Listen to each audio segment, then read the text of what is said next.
सभी बच्चों को नमस्कार। आज की क्लास में हम पढ़ेंगे एनसीईआरटी की पुस्तक संस्कृत दीपकम भाग 3 कक्षा 8वीं की पुस्तक है।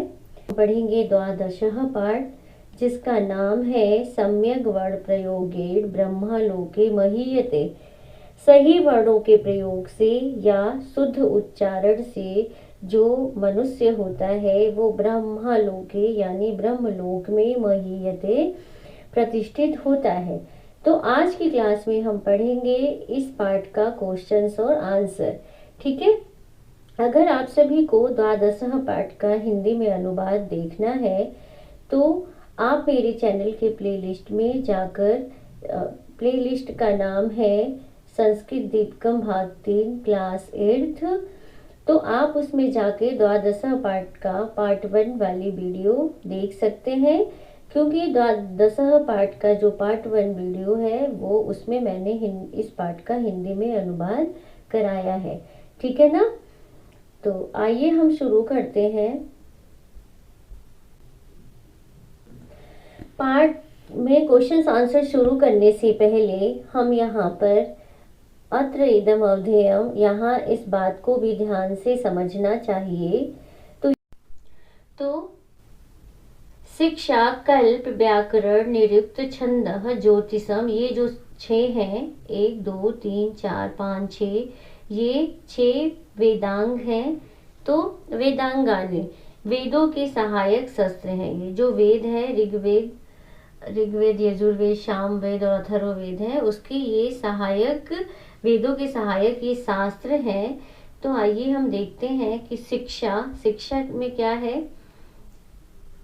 तो शिक्षा ग्रंथेषु, शिक्षा ग्रंथों में क्या बताया गया है, वर्णों के उच्चारण विधि यानी वर्णों या अक्षरों के सही उच्चारण विधि और स्वरों और विराम यानी रुकने के स्थान का वर्णिताः सन्ति वर्णन है। ठीक है। तो शिक्षा ग्रंथों में क्या क्या है, वर्णों के उच्चारण विधि, स्वरों और विराम यानी रुकने के स्थान का वर्णन है। कल्प में क्या बताया गया है, कल्प ग्रंथेषु यज्ञ आदीनां क्रिया विधे वर्णनम अस्ति। कल्प शास्त्रों में यज्ञ आदि धार्मिक कर्मों का क्या है, विधि बताई गई है, करने की विधि का वर्णन है। व्याकरण में क्या है, व्याकरण ग्रंथेषु भाषाया नियमा सन्ति। तो व्याकरण शास्त्र में भाषा के नियम बताए गए हैं।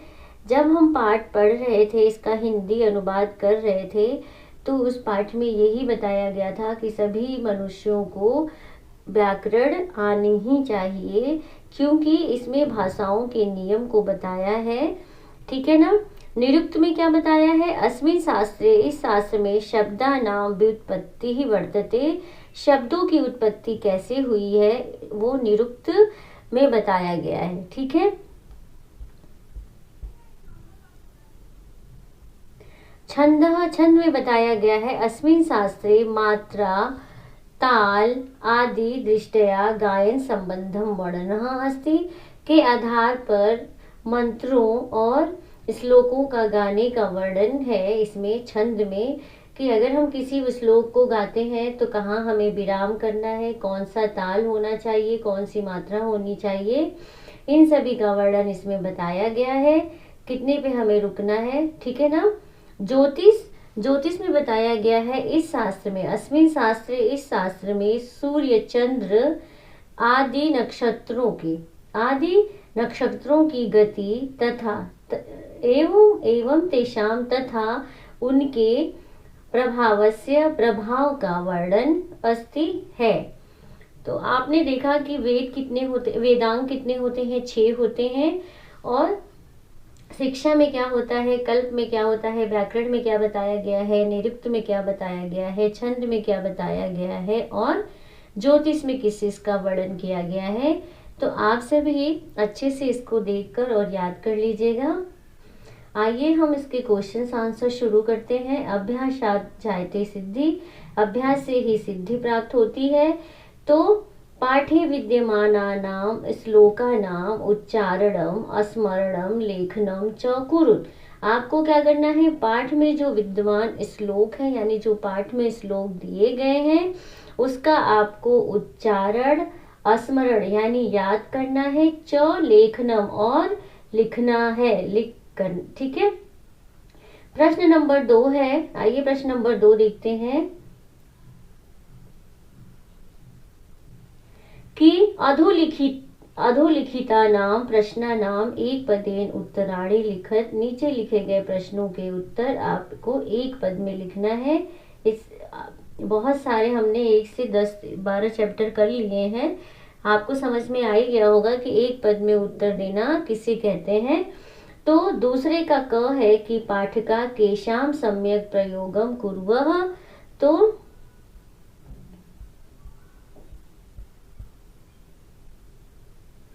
क है क कि पाठकाः केशाम सम्यक प्रयोगम कुर्वः, जो पाठक होते हैं, जो पढ़ने वाले होते हैं, वो किसका सही प्रयोग करें, तो इसका आंसर हो जाएगा वर्णानाम यानी वर्णों की, ठीक है ना। तो वर्णों की हमें क्या करना चाहिए, पढ़ते वक्त सही प्रयोग करना चाहिए। किम अवश्यमेव पठनीयम, क्या अवश्य ही पढ़ना चाहिए, तो हमने पाठ में पढ़ा था कि अवश्य हमें क्या पढ़ना चाहिए, व्याकरणम, व्याकरण को पढ़ना चाहिए। तो ये ख का आंसर है। ब्रह्मलोके केन समानहं भवति, तो ब्रह्मलोक में किसके समान प्राप्त होता है, जो अक्षर वर्णों की मतलब अच्छे वर्णों की यानी शुद्ध वर्णों का उच्चारण करता है, तो किससे सम्मान प्राप्त होता है ब्रह्मलोक में, तो ये ग का आंसर है कि सम्यग वर्ण प्रयोगेण, ये ग है और ये ड़, प्रयोगेण यानी वर्णों के शुद्ध प्रयोग से, वर्णों के शुद्ध प्रयोग से ब्रह्मलोके सम्मानम भवति, तो ब्रह्मलोके सम्यक वर्ण प्रयोगेण सम्मानम भवति, ठीक है। तो ख है, घ है, सॉरी घ देखते हैं। अधमा पाठका कति भवन्ति, जो अधम पाठक कितने होते हैं, तो हमने पाठ में पढ़ा था कि अधम पाठक कितने होते हैं, 60, तो इसका आंसर हो जाएगा 60। धैर्यम केशाम गुणम, जो धैर्य है वो किसका गुण है, तो ये हो जाएगा पाठक नाम यानी पाठकों का, पढ़ने वालों का, ठीक है, पाठकों का।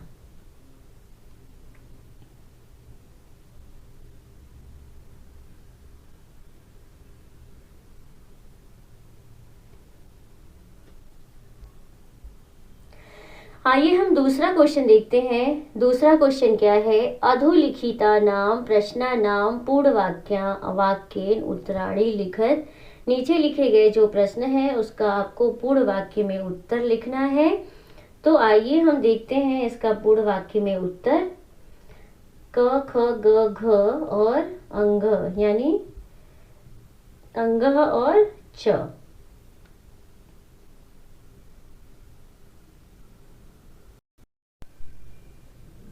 ये क है व्याघ्री दृष्टाभ्याम कान नयति, तो उत्तराणी है, जो व्याघ्री होती है अपने दांतों से किसे लेकर जाती है, तो व्याघ्री दृष्टाभ्याम पुत्रान नयति, तो उत्तर हो जाएगा पुत्रों को लेकर जाती है।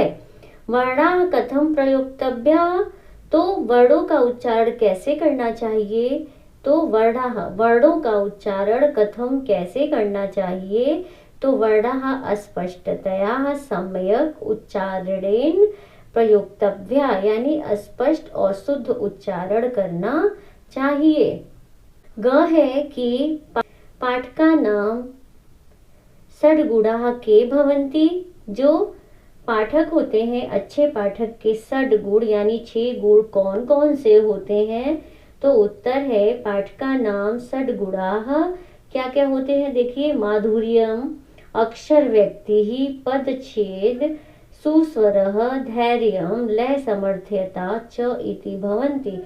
तो अच्छे गुण कौन कौन से होने चाहिए, माधुरता होना चाहिए और अक्षरों का अस्पष्ट अक्षर मतलब बोलना चाहिए, और पदच्छेद यानी पदों का आपको विच्छेद करना आना चाहिए। सुस्वर अर्थात अच्छे स्वर होना चाहिए, धैर्य होना चाहिए और लय में समर्थ होना चाहिए। ये 6 जो है अच्छे पाठक के गुण होते हैं। तो घ है कि के है अधमः पाठका भवन्ति। तो जो अधम होते हैं यानी जो निम्न कोटि के पाठक होते हैं उनके कौन से दोष होते हैं? तो गीति गाकर पढ़ना, शीघ्र जल्दी जल्दी पढ़ना, सिरह कंपी ही सिर हिलाकर पढ़ना, लिखित पाठ कर लिख कर पढ़ना, अनर्थज्ञ यानी जिनको अर्थों का ज्ञान नहीं होना, अल्पकंठ यानी धीमे आवाज में पढ़ना, इति अधमा पाठका भवन्ति। तो ये निम्न कोटि के पाठक होते हैं। और उच्च कोटि के पाठक कौन होते हैं? जिनमें ये सेट गुण होते हैं। और अधमा पाठक कौन होते हैं? जिसमें ये निम्न दोष होते हैं यानी निम्न कोटि के होते हैं ये। तो ठीक है ना।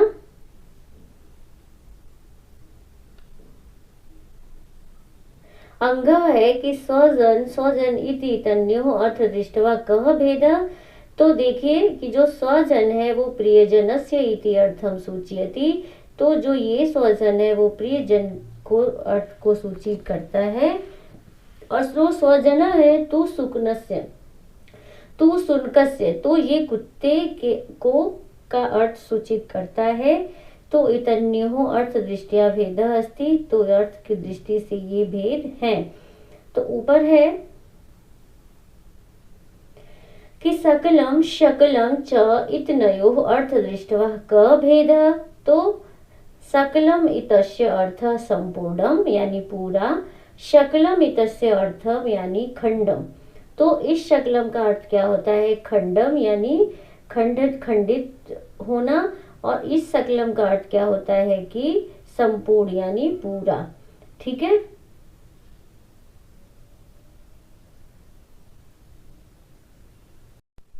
आइए हम चौथा क्वेश्चन देखते हैं। चौथा क्वेश्चन क्या है?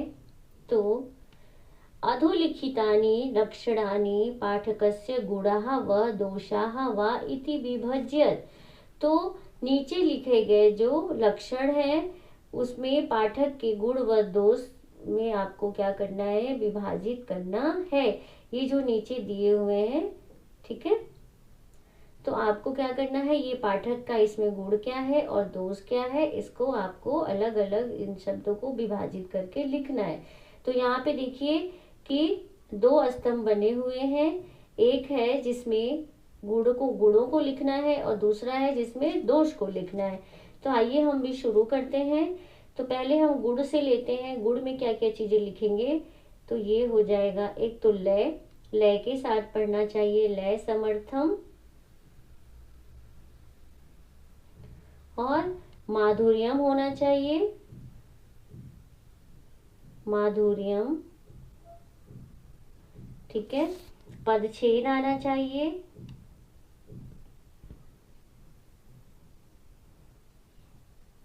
तीसरे में पदच्छेद। पहले में क्या था? लय समर्थम।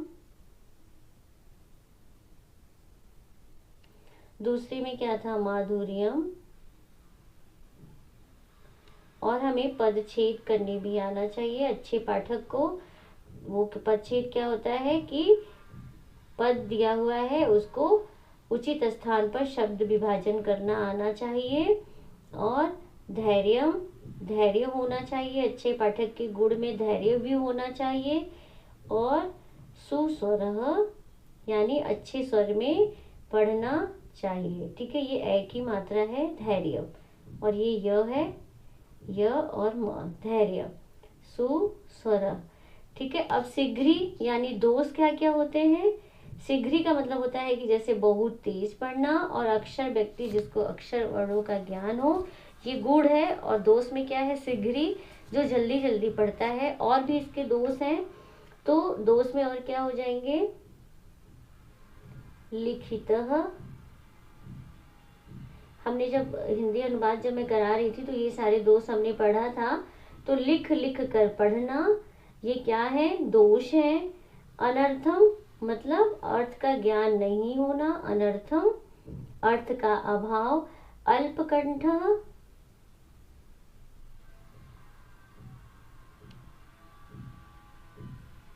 अल्पकंठ का मतलब होता है कि धीमे स्वर वाला, और गीति गाकर पढ़ना, गीति गाकर पढ़ने वाला, और है अनर्थज्ञ,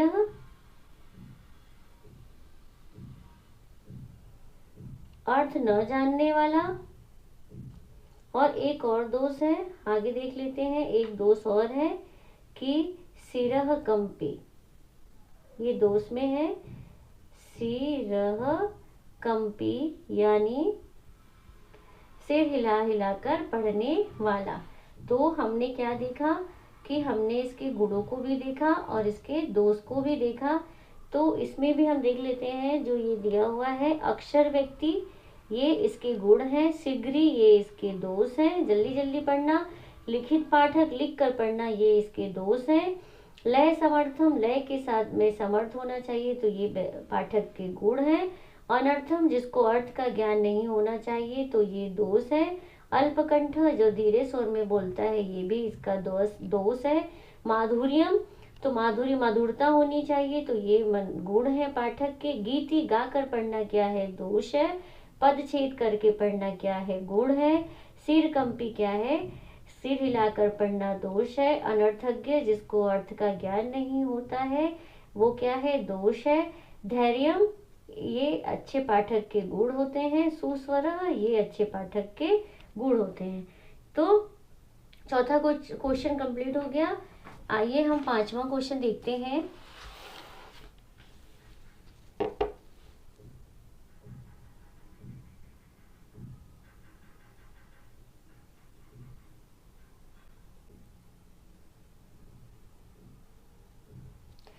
पांचवा क्वेश्चन है, श्लोकानुसारम रिक्त स्थानानि उचितः शब्दः पूरयत्।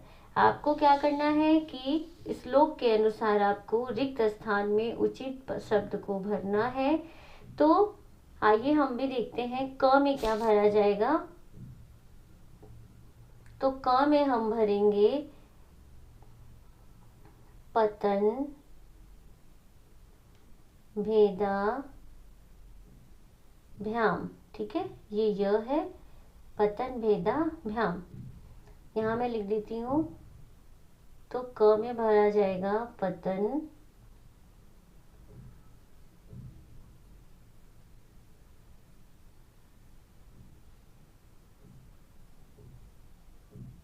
भेदा भ्याम, ठीक है, ये एक ही मात्रा है। यानी बाघिन अपने बच्चों को संभालने का डर और क्या करती है, और उसी प्रकार है जैसे सावधानी के पूर्वक वर्णों का प्रयोग करना होता है, ठीक है ना।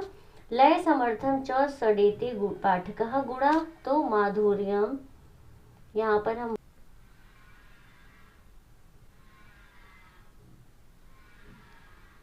माधुर्यम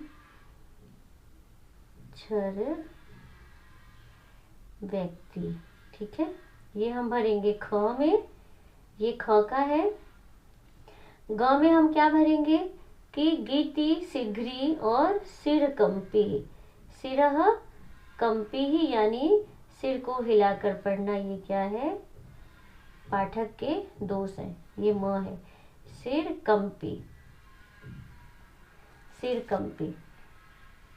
और घ में हम क्या भरेंगे, आइए देखते हैं। घ में एवं वर्णः प्रयुक्तव्या न व्यक्ता न च, तो यहाँ पर हो जाएगा पीड़ितः, वर्ण स्पष्ट और दबे कुचले होने नहीं चाहिए। स्वजन, तो यहाँ पर हो जाएगा स्वजनो। माँ भूत सकलम शकलम सकृत सकृत, ठीक है। तो इन शब्दों में भेद होना चाहिए कि हमें कब क्या बोलना है, इन्हें अच्छे से हमें शुद्ध उच्चारण करना चाहिए। तो आइए हम देखते हैं छठवां क्वेश्चन। छठवां क्वेश्चन है कि अधोलिखितानि वाक्यानि सत्यम व असत्यम व इति लिखत। नीचे लिखे गए जो वाक्य हैं कौन सा सही है कौन सा गलत है वो आपको लिखना है।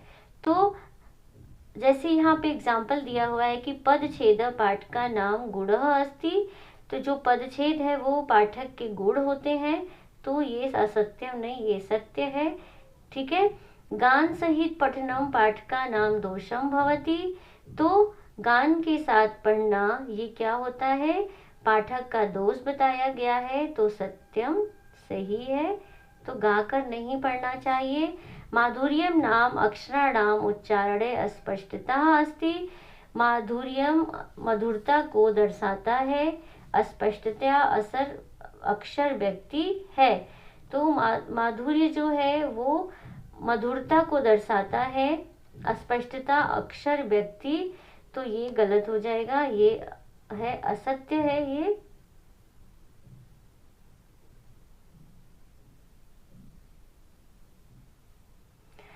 सकृत नाम एक वारम इति अर्थम अस्ति, तो सकृत अर्थ जिसका मल है, एक वारम अर्थ है इसका, तो नहीं, ये एक वारम जो है उसका मतलब होता है, एक वारम के लिए सकृत आता है, इस सकृत का मतलब क्या होता है, मल होता है, तो ये गलत है, तो यहाँ पर भी क्या हो जाएगा, असत्यम,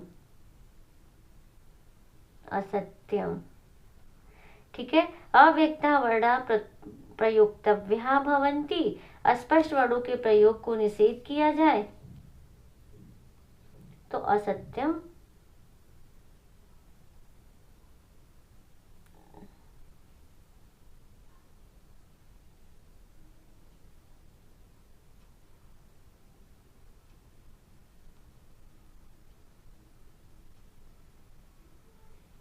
व्याघ्री यथा पुत्रान हरति तवर्णान प्रयोजित, बाघिन के बच्चों को सावधानी से ले जाने की तुलना वर्णों के सही प्रयोग से की गई है, तो इसका आंसर हो जाएगा सत्यम, सही है।